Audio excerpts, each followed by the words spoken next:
Hello, people. Cool cats. I've had some people ask me about a question that was in the 11.3 video on how to solve it. So 11.3 is all about pyramids and cones surface area. You will be doing 11.5 next, and that will be about pyramids and cones. You got it, volume. One thing that's very important about when you're doing these problems, you have to remember that you might have to use the Pythagorean theorem on a regular basis. Just FYI, and we'll get more into that. But this one's asking for the surface area.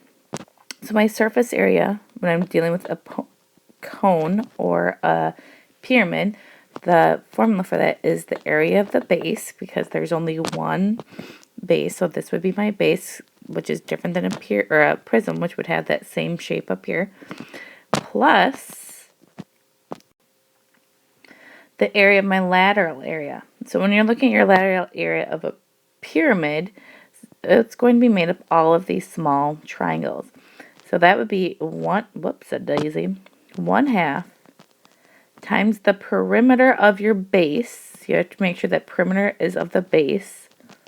Perimeter. That says perimeter. Hopefully you're listening. Of base times the height, or the slant height, which is a cursive L. So that says slant height. How do you know the difference between a slant height and normal height? Well, if it starts at the point and goes to the edge of the shape, that is slant height. Right here, this would be my slant height. If I was looking for the actual height of the shape, it starts at the point, it goes straight down and touches the middle of the shape. That would be your height.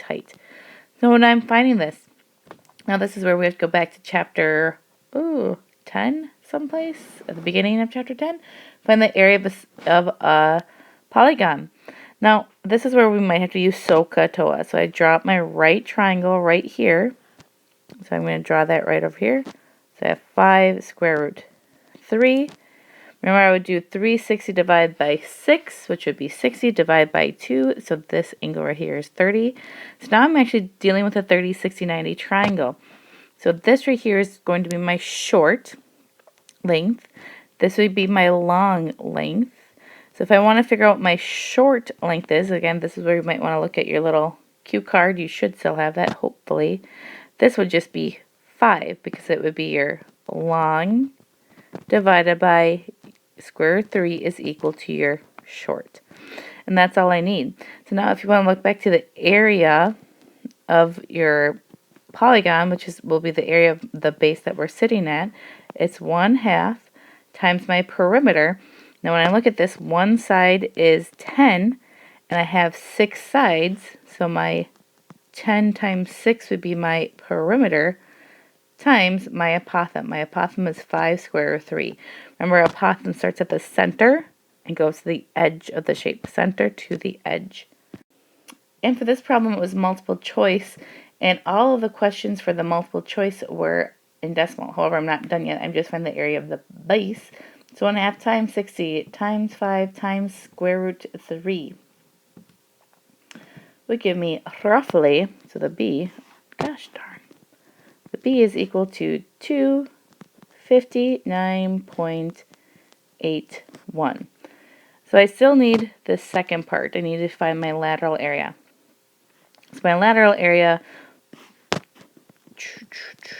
is going to be 1/2 times the perimeter, which we already found, which would be 60, times your slant height. So my slant height here would be 16. And again, looking at this length right here. If I put that in my calculator and add these two together, so again, if I added these two together, my final answer would be 739.81. So there you go. My closest answer then on my answer key would be 740. My units here are meters squared. So that's how you do that problem from the video. You have a grand day, guys.